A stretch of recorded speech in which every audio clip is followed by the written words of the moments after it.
Hey guys, welcome to Girls Gone Viral podcast, your weekly dose of all things pop culture, current events, and real talk. I'm Bree. And I'm Mamiana. And this is Matthew. Matthew, hello. We have a special guest on our episode today. We have Pastor Matthew, who is joining us from Atlanta. Yeah, so welcome, Matthew. If you want to introduce yourself to our viewers. Yeah, well, I'm a long-time viewer, first-time caller. And I'm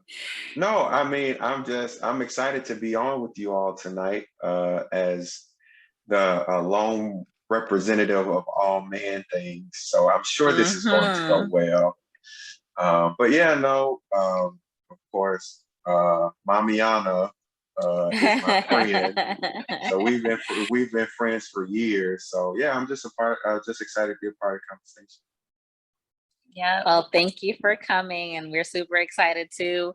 We're excited to hear the male's perspective and your perspective as well. You being the spokesperson for all the men in the world tonight, and then your personal feedback as well. So yeah, we're looking forward to it. Yeah, and not only is he like the first male that we've had on, he's our first guest. Yes. So snap! Can we get a hand clap? Let's go.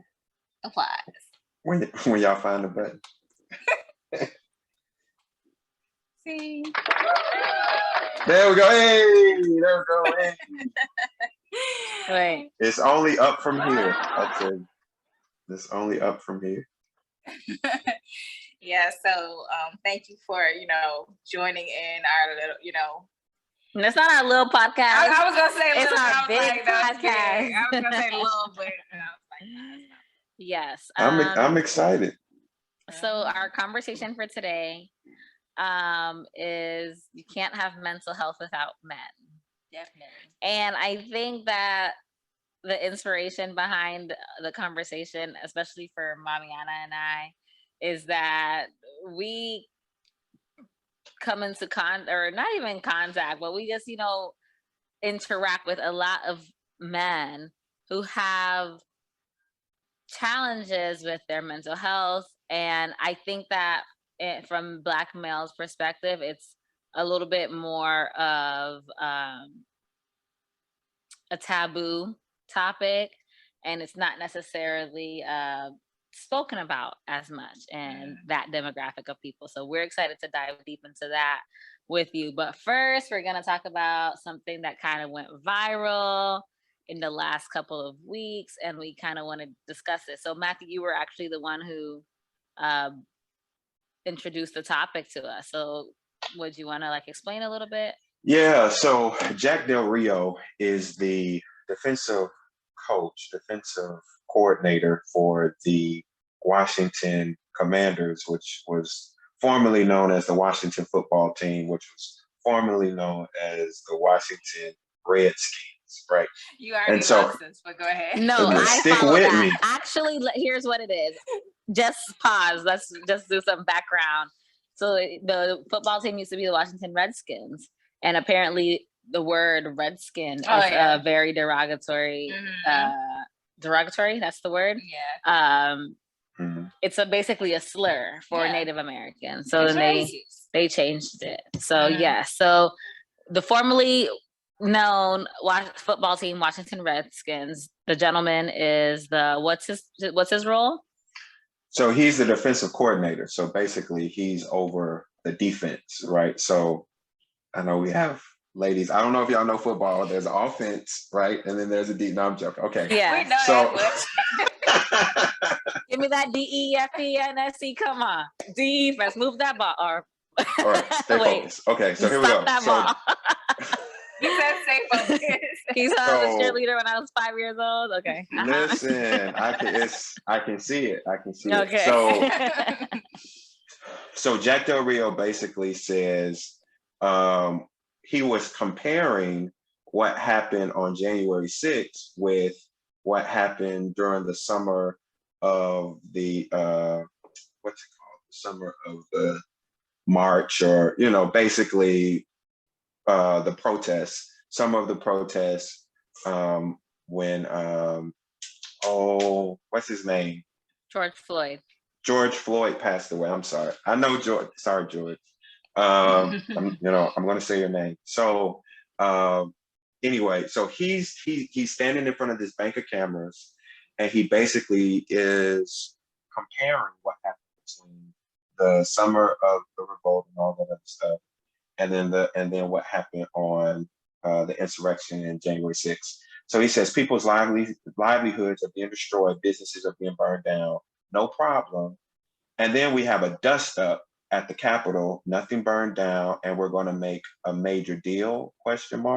So basically this blew up, right, all over, I don't want to say social media, but it was something that was pervasive throughout a lot of media outlets. Because one, he is like, okay, he's using this whataboutism, right? So we're looking at what happened on, May 2020, right? And we're comparing it to January 6, 2021, I think. Less than a year later. So it's comparable as far as timelines go. Right. And so basically the issue is, one, is it comparable? Should we compare it? Who should be comparing it, right? Because you have this white male, who is saying these things. So you got to think about it in context. You have this white man who's talking about how things are being burnt down, which was not in his community, right? So we got to talk about that, because he has a whole bunch of stuff to say about stuff that didn't happen in his community. But then he also says, well, January 6th was just a dust up, where 5 people passed away and died from what happened in January 6th. Millions of dollars have gone back into it. Was literally an insurrection. Right. I think that the talking point, or like the main differences between the two situations, is going back to offense and defense, and he's a damn football player, so he should be able to understand that. What happened in the summer of May 20, where the buildings were burning down and there was all the riots, and that was a defensive move by the community. Something happened and they were reacting and responding to it, and that was how they felt was the way that they wanted to react and respond. January 6th, it was offensive. Like, they started it. Nobody triggered them. Like, they just decided that they were going to do this. So they were the instigators. They were the problem starters. They were the person, like, or the group of people,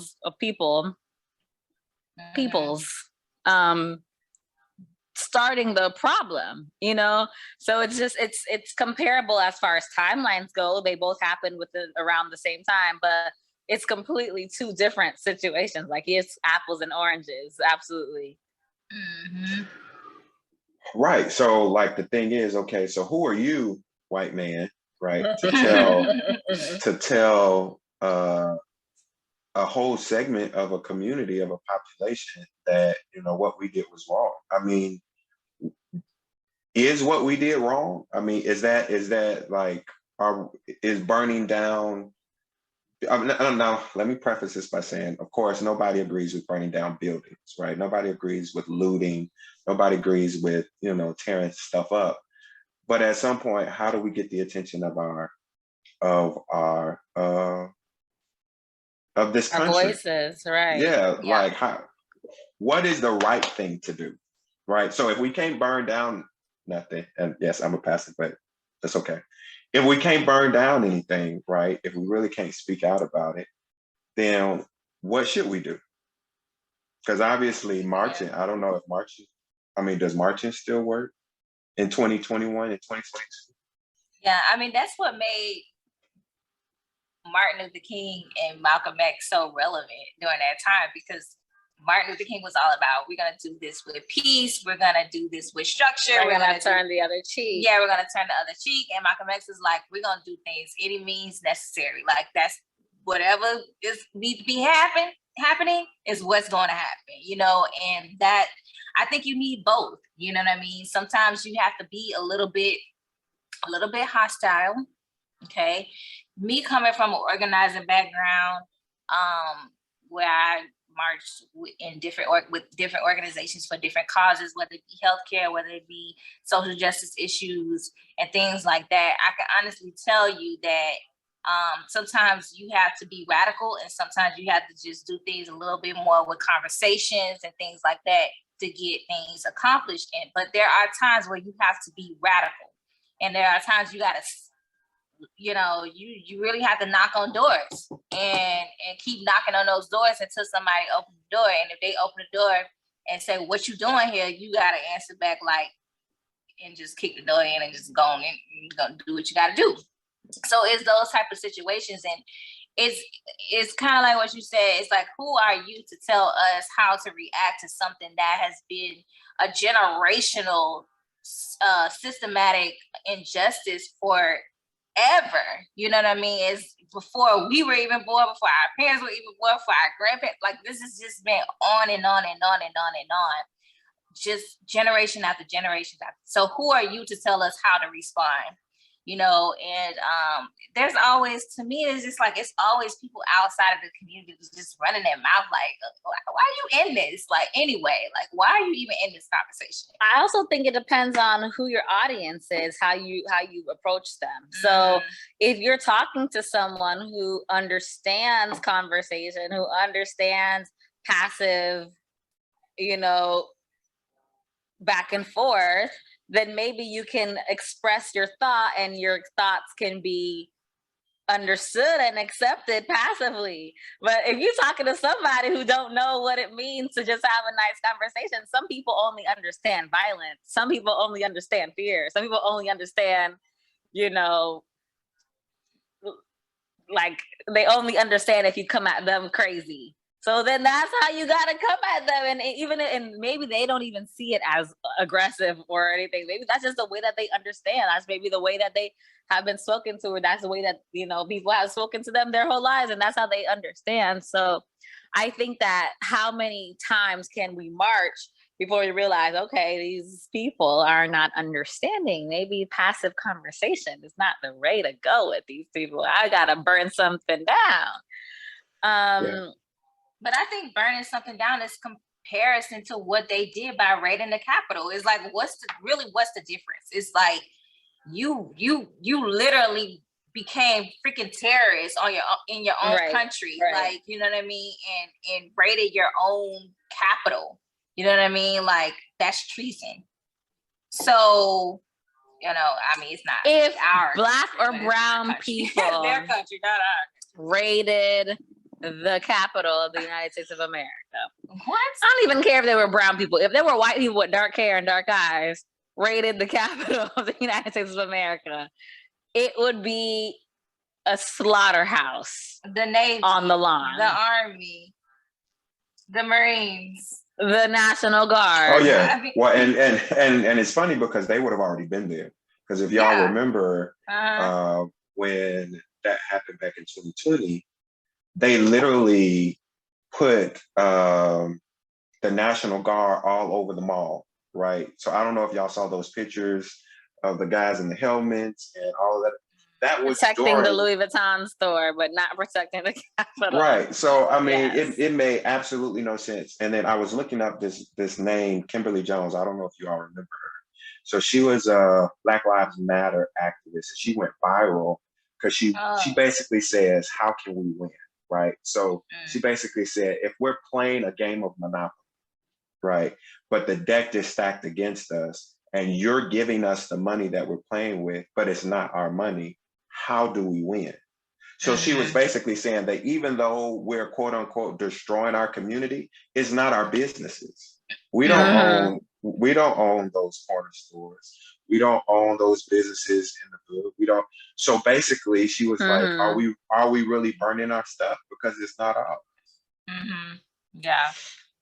So I just, I just want to put that out there because I think it's so important to have conversations about, this whataboutism. Oh, well, this happened, but what about this?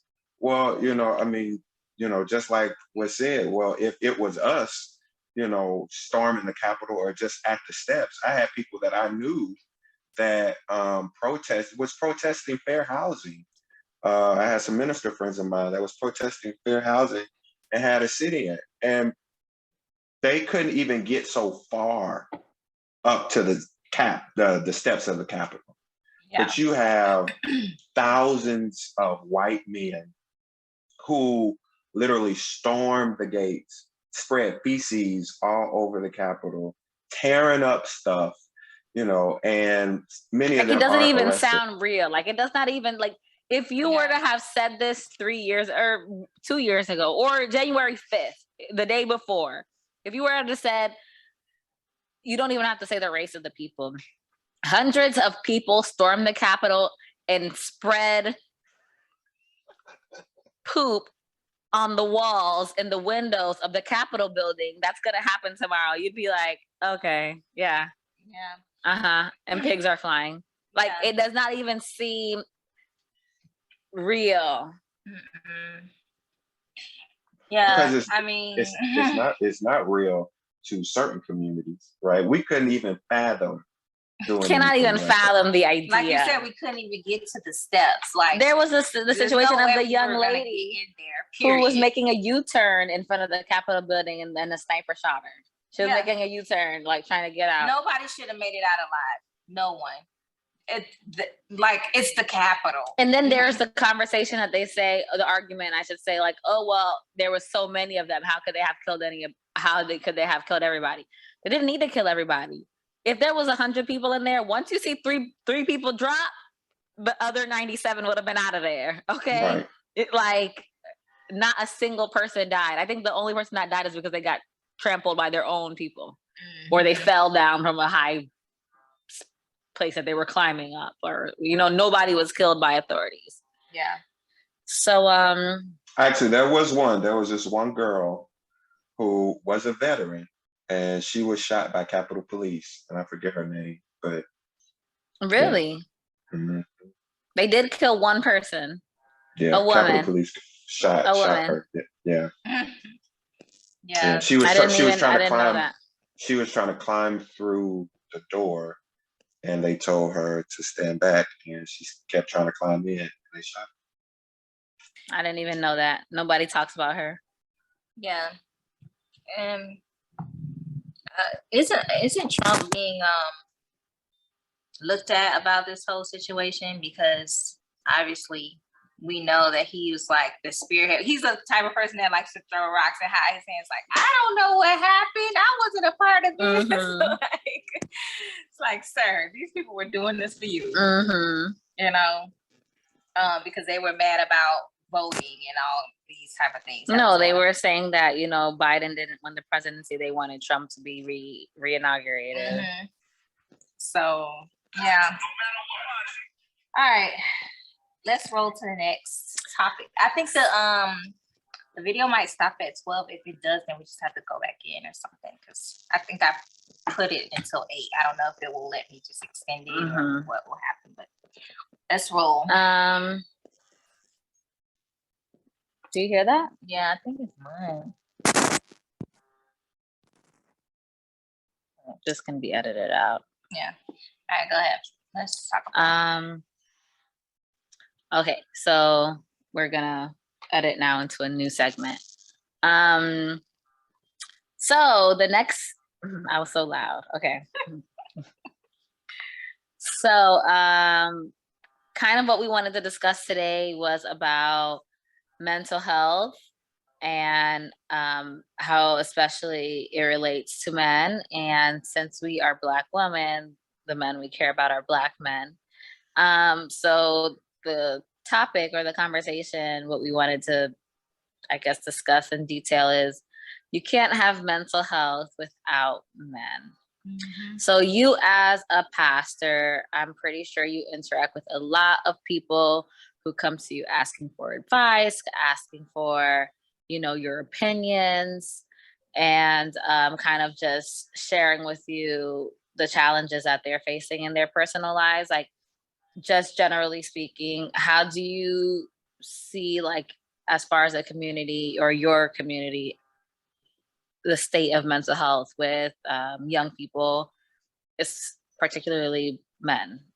Not even young people, men. I think there's been a shift in the generational perception of mental health, right? So our generation, I believe, is more apt to at least know and understand what that means, right? But then there are also dichotomies where you have, um, you know, poverty, and you have all of these different type of areas where there are pockets of individuals who may not understand or may not know. So they may be young, but they may be poor, and they're not aware of opportunities that may be available to them. Or they may be young,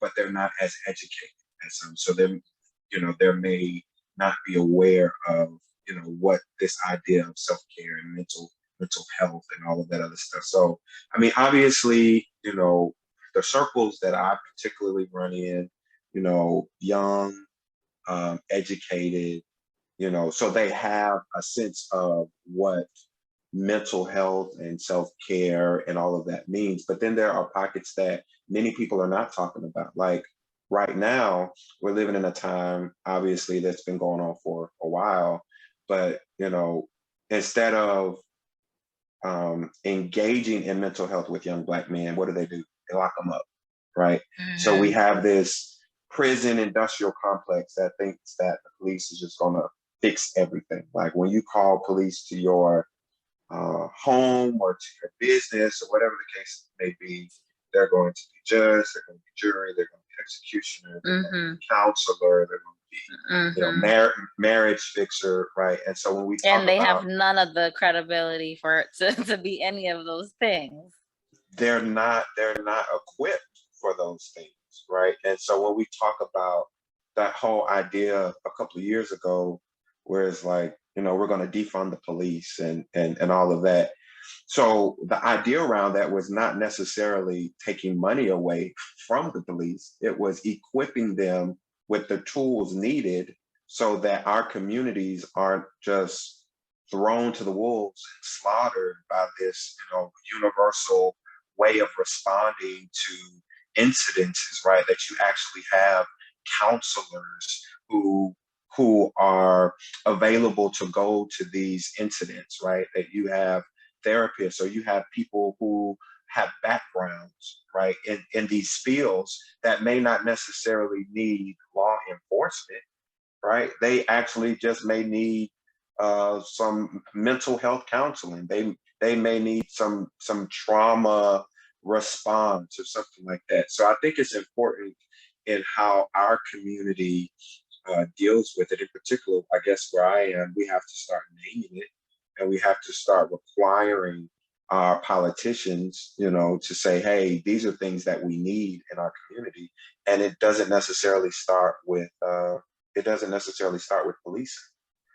And so, I mean, but obviously, that's the first place that most people are going to go. You see an angry Black man, right? You see a man walking down the street with his shirt off and his pants down, or he's talking belligerent, or he's walking up to cars and all this other type of stuff. What's the first thing you're gonna do? What's the first thing that most people call the police? But when you mentioned that, the idea of defunding police doesn't necessarily mean taking money away from them, but kind of just equipping them with the tools.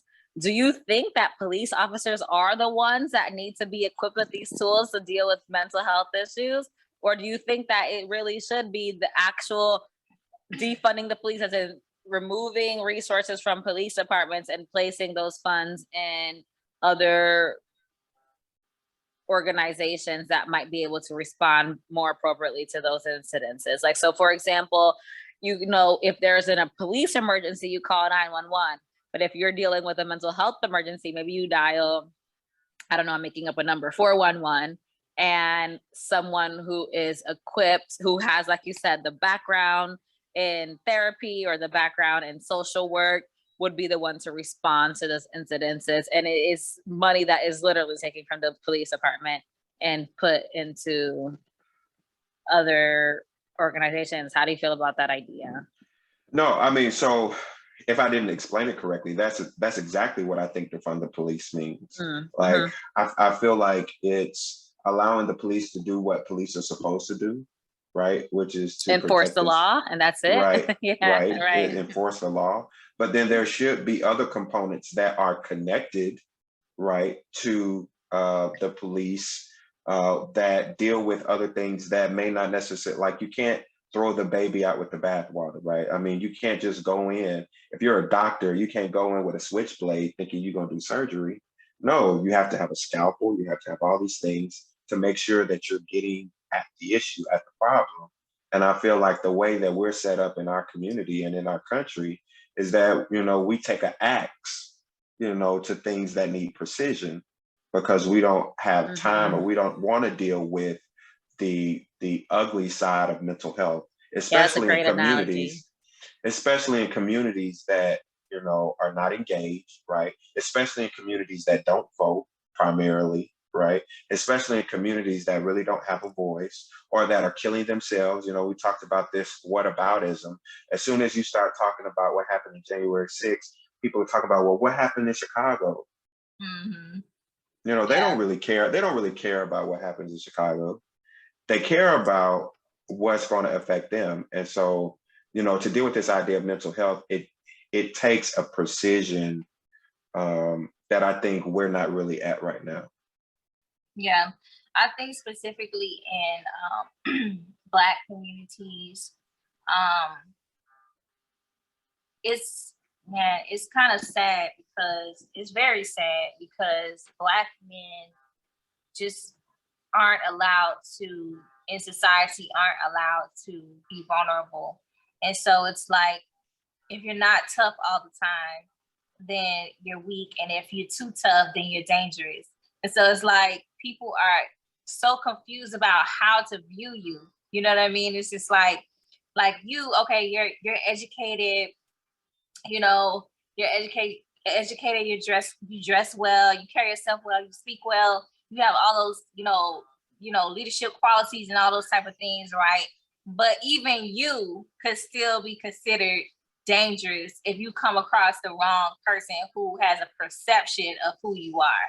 You know what I mean? And you're like, I'm not dangerous, but to them, they have this one perception. Like, so that's why when police are called in these communities, the first thing they want to do is pull out a gun and start shooting. They don't even ask questions. Like, so many times people get, people like family members call the police because they have a family member that is having a mental health breakdown, and then the police come and shoot the person, the family member that they were calling to, for help. Yeah. So it's so many things that goes wrong, and I think that's why I would like to see police officers look like the people that serve those communities. I'm not saying that you can't hire white people or Asian people or anything like that, but I need you to understand your people before you come into this community and like start thinking that you're going to protect and serve, and you don't know us. You know what I mean? And coming from a person whose father is a police officer, was retired police officer, one thing my dad always says is that poor doesn't mean criminal. So a lot of times he used to tell his police officer friends, like, just because you serving in a low income, low economic community doesn't mean that these people are criminals. They're just poor, and being poor is not a crime. So you can't go into the community automatically thinking that they are doing something wrong and treating them as if they did something wrong, because being poor is not a crime. So, it's just knowing your people and having people in the community that look like you, they treat you different. You know what I mean? Not saying there aren't bad people that, that look like us that don't do bad things or treat us, right or wrong, or whatever. But we need to serve our own communities. That's just how I feel, I mean, honestly, I think we just don't have access to resources, as a community in general. We don't have access to resources. And because we don't have access, some things that would have been taught in elementary school or middle school. Right. I work in an elementary school, as a parent liaison as well. And to see on the back end, like some of these young kids who have learning disabilities is alarming, because oftentimes what they're doing is, there's this thing called RTI, right? So RTI, they basically give them a level. They're either on level tier 1, tier 2, tier 3, right? So tier 1 is just general education. Everybody gets this particular type of education. Tier 2 is, they have some type of learning disability, but it can be fixed through, small groups. And then you have tier 3, right, which gets into special education, right? And so a lot of the times, so many of our kids are either tier 2 or tier 3, that we're not funding the individuals who are testing these kids. So many times the kids aren't even being tested, and they're sitting in these classrooms dealing with, these learning disabilities, right? And they're being passed along, or they think, they can't pay attention, or they think, they're troublemakers, or whatever the case may be. And so they're getting labeled at an early age, and now they're talking about adding more resource officers and stuff into schools because of what happened in Uvalde. And it's just it's really going to be a powder keg. So like students that are dealing or having challenges with a learning disability is automatically being labeled as a child that has a behavioral problem. And then that mentality just grows with them throughout their adult lives. So you being a parent teacher liaison in elementary schools, when you see that, do you feel that maybe mental health issues can be prevented if it's caught at an early age? Or do you think it's something that you're born with and that it just it's with you, it's nature versus nurture? I mean, I think it can be addressed. Now, do I think it's going to be eradicated or somehow they're going to be better for it? But I don't know. But I do know that you can tailor education to kids who have some type of learning disability, right? So to have a school psychologist in the building doesn't necessarily mean that they're doing anything with psychology. They're basically testing these kids, whether or not they are proficient or they have some type of learning disability, but they're not doing anything proactive to the extent to where it's going to make a tangible difference in their educational pursuits as they get older. And so, what was little Timmy, who, couldn't keep still, right? Now he's in high school as T, and he's getting kicked out of class and running the streets, and really don't nobody want to deal with him, And so we as a community have to start at an early age with making sure that our young men are not falling through the cracks in elementary school and middle school. Yeah. I want to change gears though, because we're talking about, the systematic things, but I want to talk more about like the personal aspect of mental health and how it relates to like relationships and like adulthood, and how, because like Brianna was saying, or Brie was saying, it's like we're out here dating these guys, and we're coming across guys that clearly have like either mental health issues, or they just don't have emotional intelligence, or they just don't know how to navigate, through heartbreak or separation or just everyday. It doesn't challenges. even have to be exactly. I was gonna say, it doesn't have to be as intense as heartbreak and separation and all of these grand emotions, because I think oftentimes people think that mental health is like, okay, I'm so sad, I want to jump off a cliff, and it's like this grandeur emotional, sometimes mental health is, I can't wake up and take a shower today because like I'm overwhelmed with emotion because the slightest inconvenience happened. Like there are people who truly cannot, they just can't navigate with their they have no control over their emotions.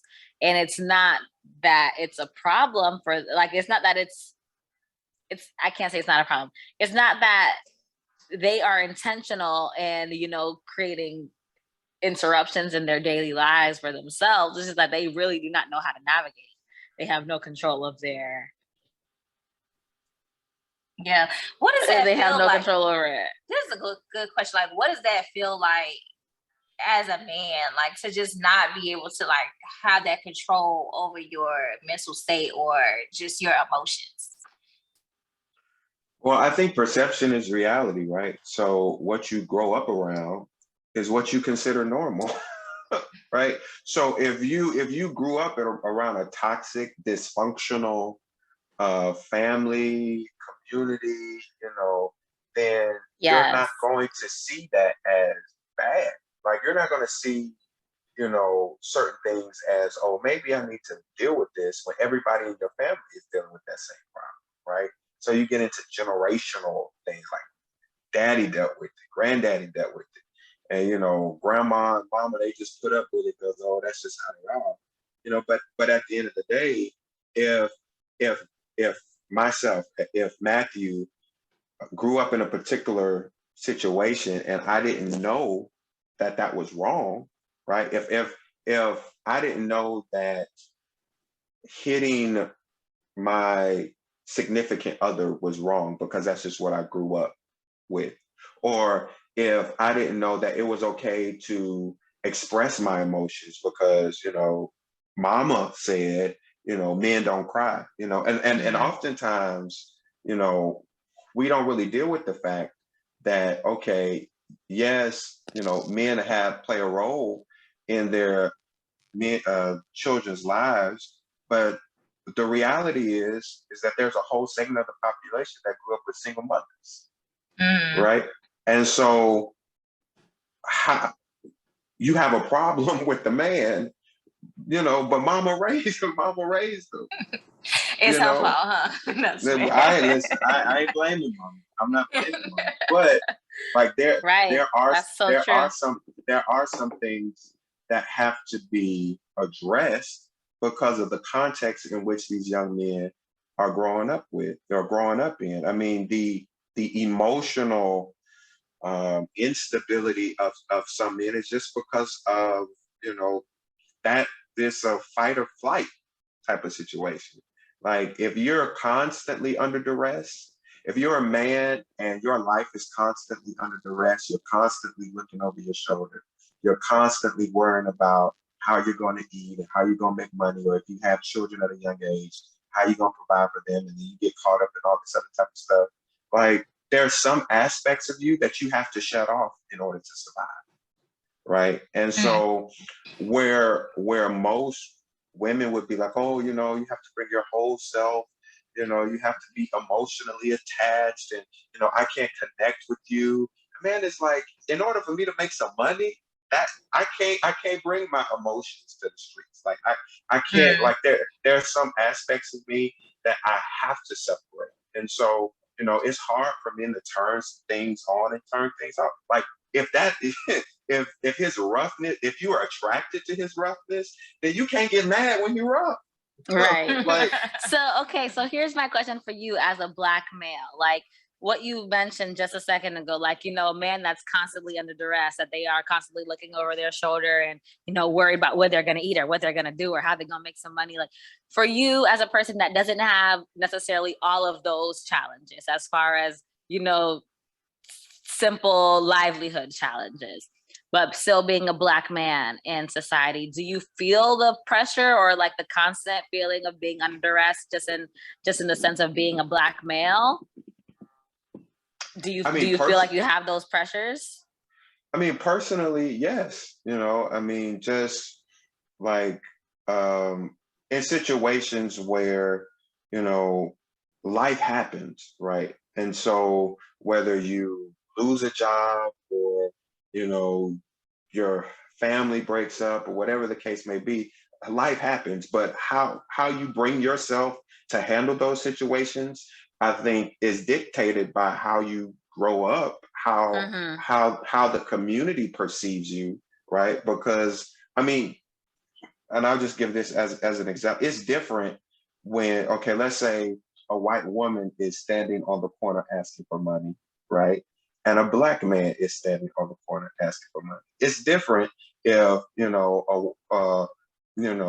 somebody that's not threatening, is on the side of the road, with a flat tire versus a black man, in a box Chevy on the side of the road with a flat tire. So how the world perceives you, regardless of your education, which is just the America we live in, right?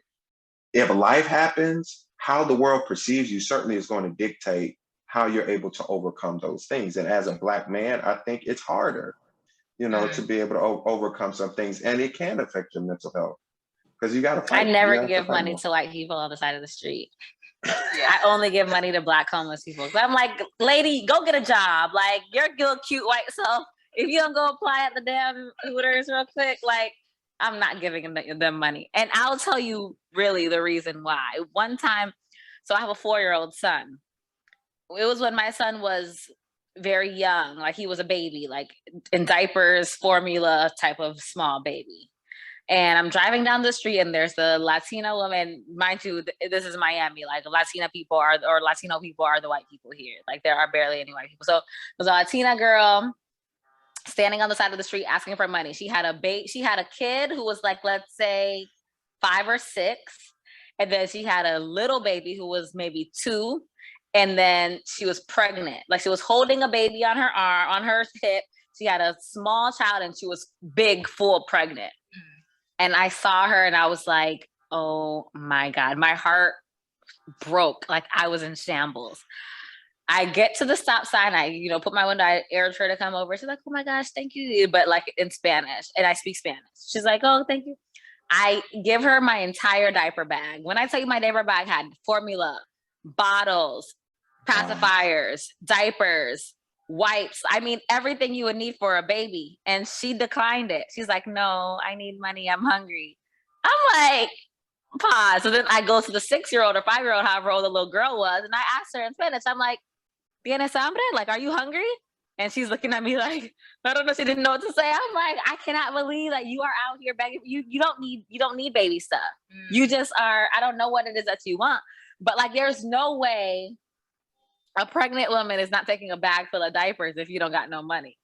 Yeah. And ever since then, I'm like, nope, I would rather give my money to the crackheads at this point. Like, because at least they're serious, at least they're honest, like, need money for crack. Okay, cool. Like, hopefully, if I give you $1, you use 50 cents for crack and 50 cents for a cheeseburger. But this lady did not need anything. She just wanted money for who knows what.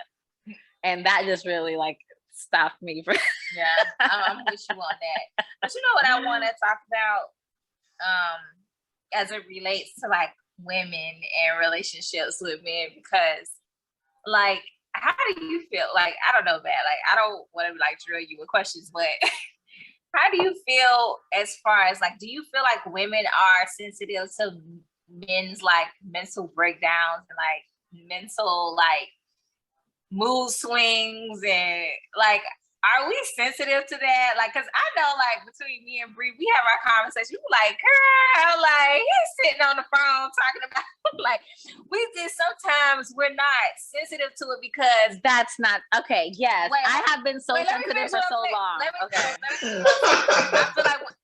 But that's what I was gonna say. Is like we're not sensitive to it because we feel like we're carrying so much. We're desensitized. We're desensitized because we feel like we're carrying so much ourselves. Like, and you don't even care about your own damn mental health. Like, how I care about you more than you care about you. Yeah. Like, make it make sense. So, like, from the opposite side of it, like, what does that feel like when it's just like, okay, we sit on the phone with you, like, I'm just really stressed out today. I'm just like, and we don't have the capacity to just nurture you in that time and just lift you up. Like, we don't have the words to say to you because we tired too. Like, what does that feel like for a man? That doesn't feel like a safe space. I mean, honestly, like, if you're not gonna listen to me, somebody gonna listen to me, right? Who, a prostitute, a whore? No, I mean, no, you don't have to. You don't gotta go to the streets for that. So who's gonna listen to you? The streets. A new No, person so that you I met mean, today? so individually, right? So let's take Mamiana as an example, right? So if I'm sharing my concerns with her, and she's like, "Well, we all going through. I got, da da da da. I'm dealing with this. Da, da, da. Okay, that's fine." But as a Black man, who feels like he needs to be heard, and I'm not even necessarily saying it's me, but what I am saying is there are women who are going to. If you're not going to do it, somebody else is, right? And so you have to kind of realize, okay, how much of this am I willing to engage, right? Because we all need space to be vulnerable, I mean, but if you don't really give him any space to be vulnerable, when he is vulnerable, because there's two sides to every coin, right? So, oh, you're not open with your emotions, you don't tell me what you thinking about. Why don't you share with me what you thinking about? And so then when he does share with you what he's thinking about, then you don't want to hear it, because maybe you didn't really have a good day, or something happened that particular day that got you flustered or frustrated or whatever the case may be. And so he's going to shut down, but that doesn't necessarily mean he's going to talk. So do you think it's a woman's role to just take all of our own stressors as well as our man's stressors and just be able to take it and eat it, and then but a man cannot accept our stressors back? Like, there's so the same way you say there's two sides to every coin. Do you think, like, from a traditional, or not even traditional, or maybe a modern standpoint, that a woman's role is to just be the emotional rock for the relationship, and that a man's job is just to have that person as a safe space to release because they can't do it to the world? So to give some context, I grew up basically in a single parent home. Like, my dad was around, but he wasn't really active in my life. So I primarily grew up with my mom. And so I saw the stressors of failed marriages, right, with my mom. My mom was married twice that I can remember, as far as me kind of growing up. And not to your dad, to no. Right, to other men. And so I was left with the pieces, after the divorce was over, after they moved out, after all of that other type of stuff. I remember times where, we would be in the church parking lot and she would break down crying, and I would have to have conversations with my mother. So I'm very much so sensitive to women who are having to carry that burden of carrying the house, making sure the kids are fed, making sure they're staying out of trouble, making sure that you have some, your needs being met, and all that other type of stuff. Now, as I grew up, and as I become a man and have my own child and all of that other type of stuff, by no means am I saying that the woman needs to just be the bearer or take on the brunt of the responsibility of the emotional stability of the relationship. But at the same time, I think it's important for women to understand what men have to go through, right? Because most Black men are not CEOs, right? Most Black men do not own their own company. Most Black men they're not where they want to be financially. They're not where they want to be in their career. They're not. Most have to fight to get, just like Black women, but most have to fight to get what they have.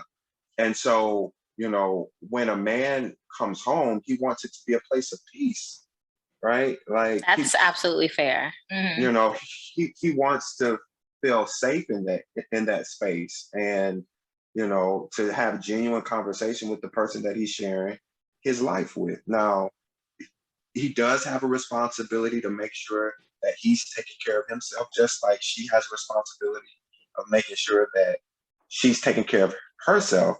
But if he's not educated in how to handle that, like if he doesn't know how to handle his emotions, or where to take it, or in a positive direction, because guys will do all different type of things with their emotions, and they don't even know it's them releasing that emotional stress, right?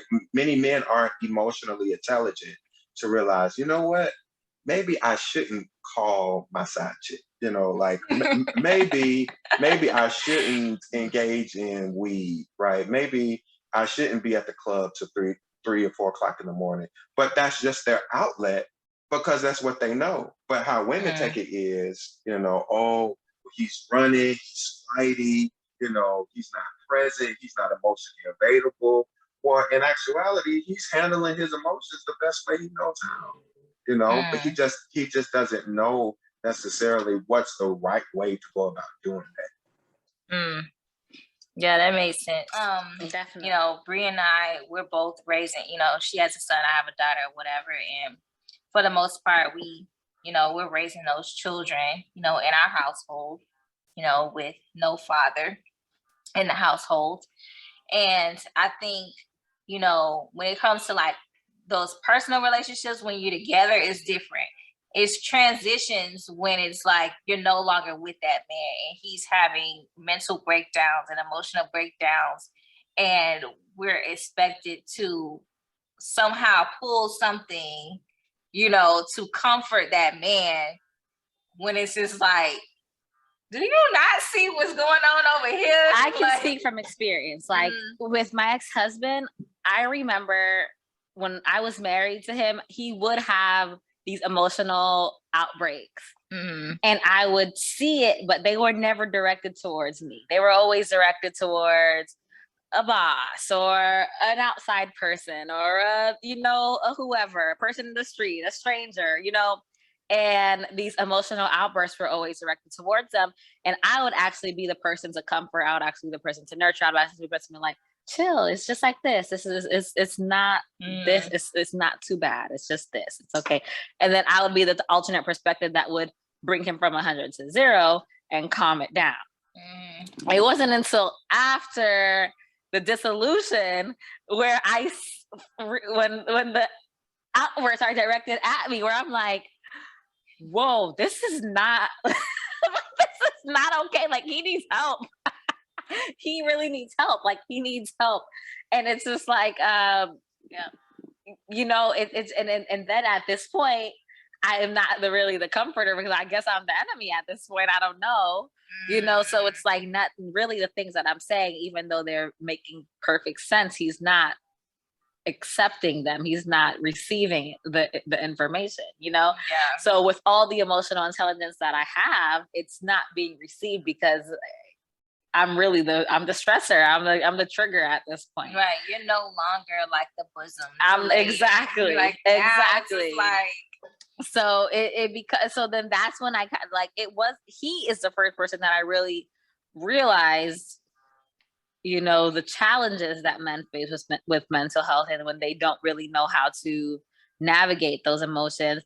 So when I see it in potential partners, I'm like, pause. I see that coming from a mile away. No, I mean, I get it. I think it's important to realize for women, they want to be that safe space for their man, right? They want to be, bring me your problems. We can get through this together. We can build and all this other type of stuff.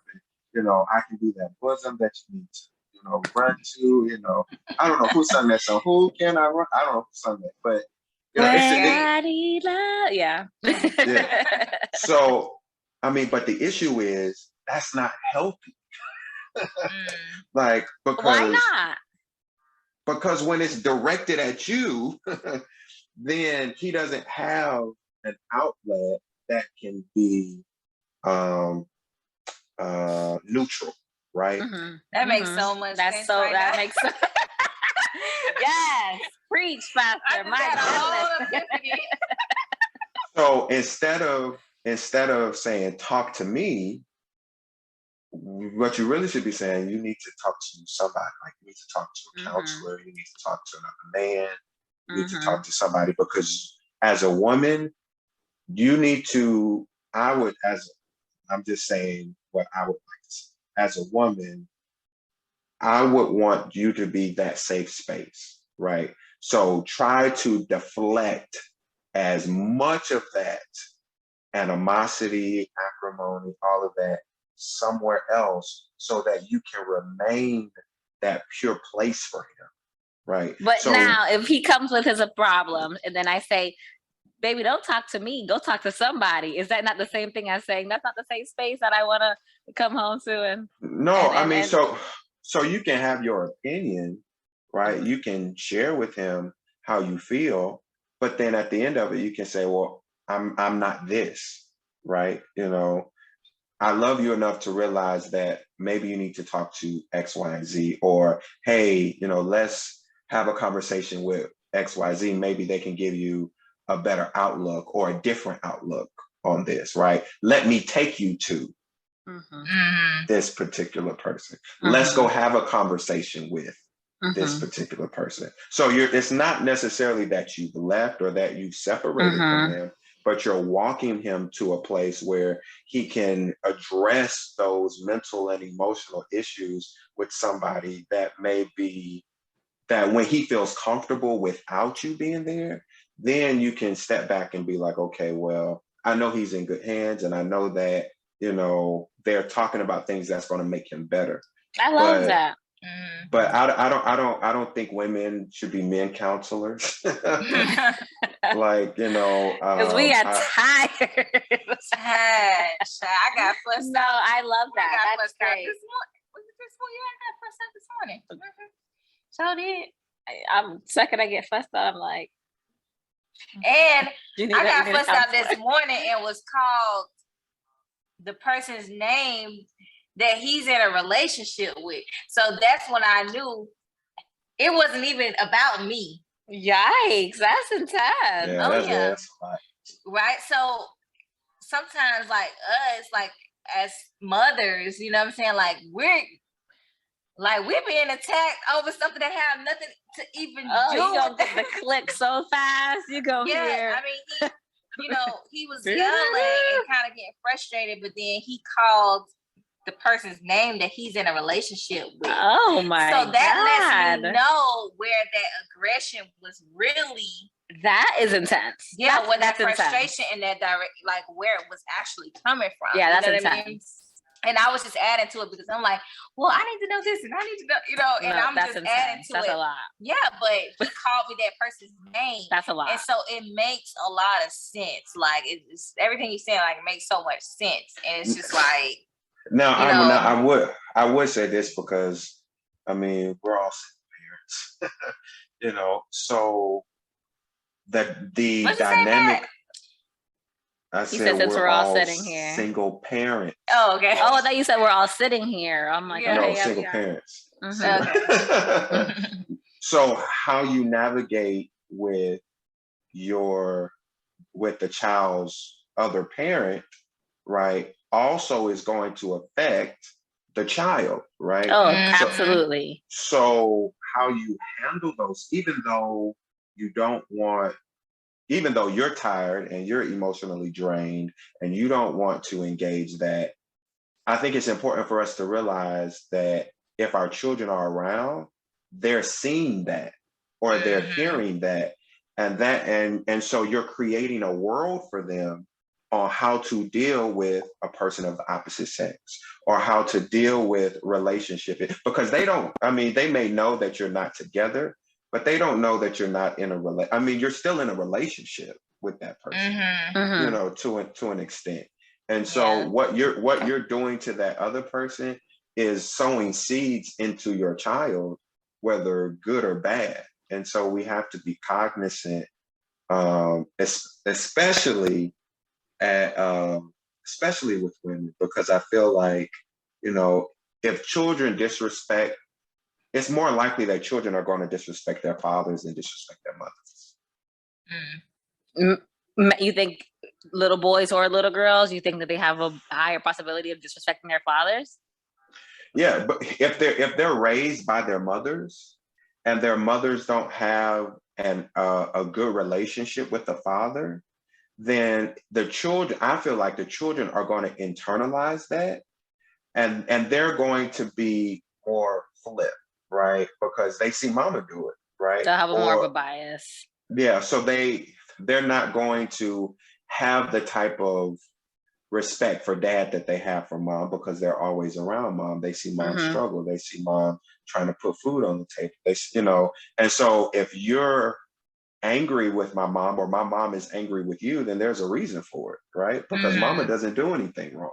Mom's been here the entire time. Mom's, you know, taking me to school. So if mom's upset with you, then you did something. So then when I'm upset with you, then I'm going to treat you like mom treats you.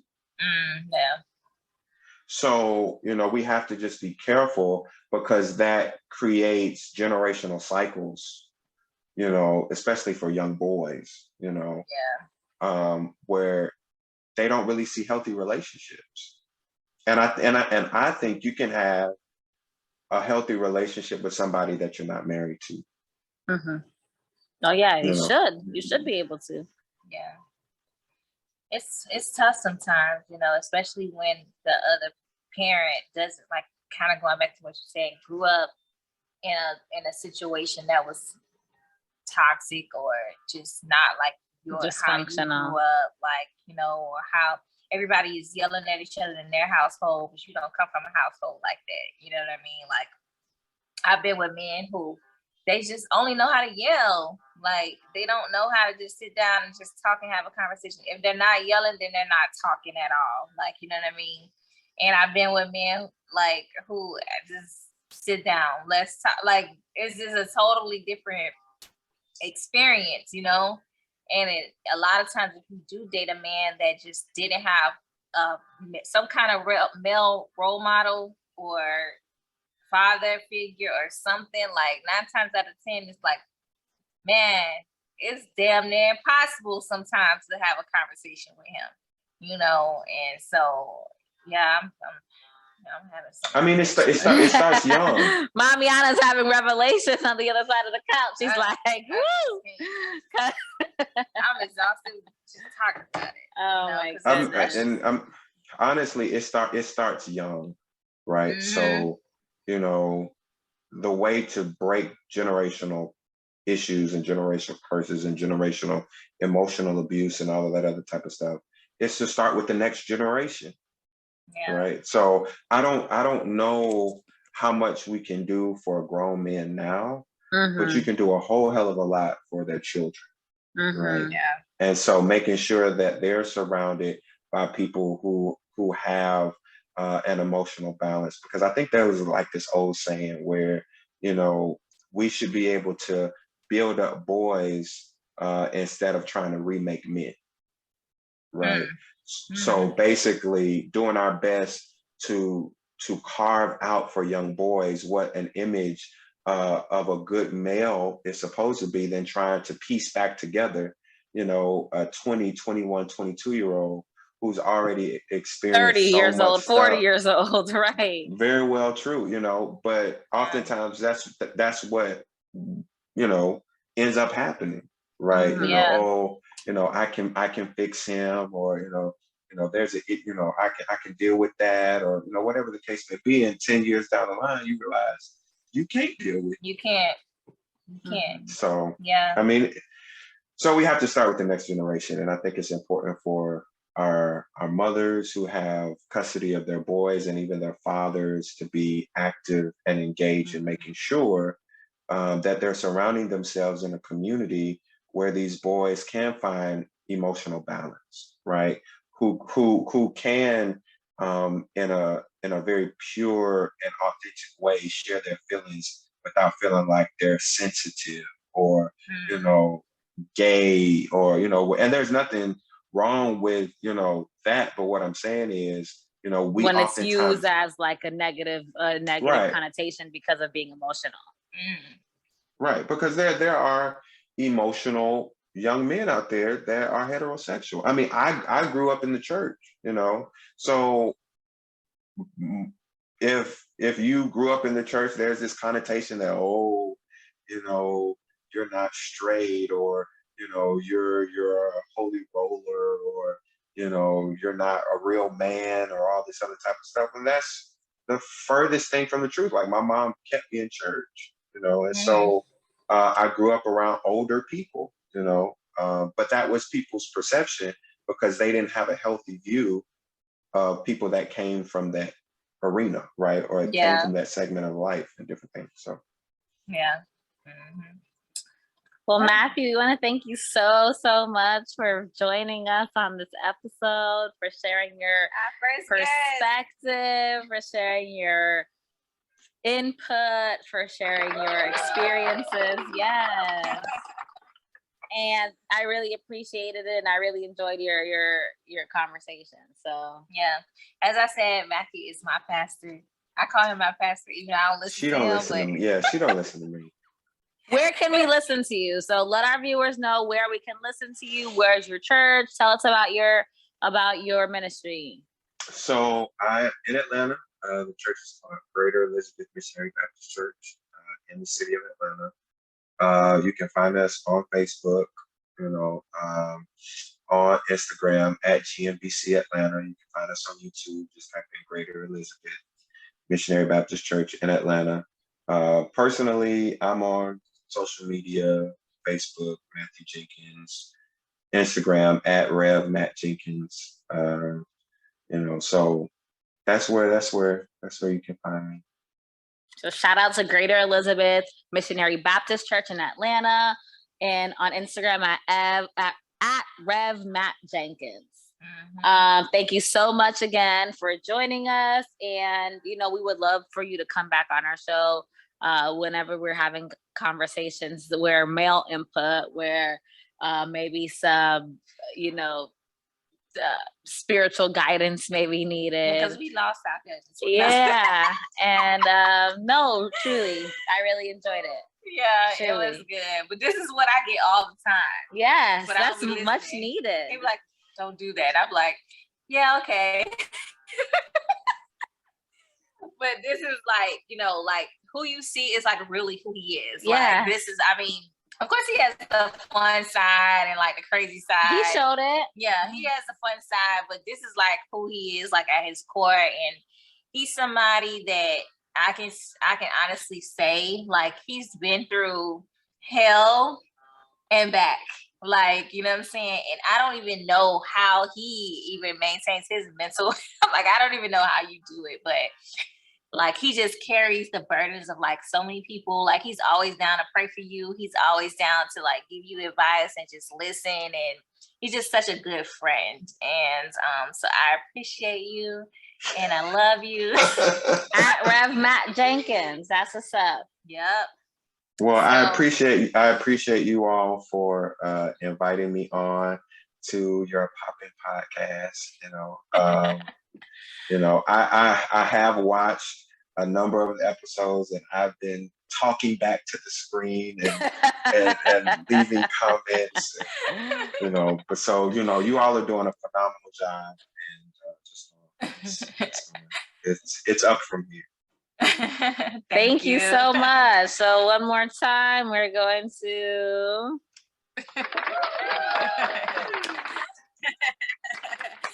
Thank you. Talk to you later. All right. Bye. All right. Y'all have a good night. Bye.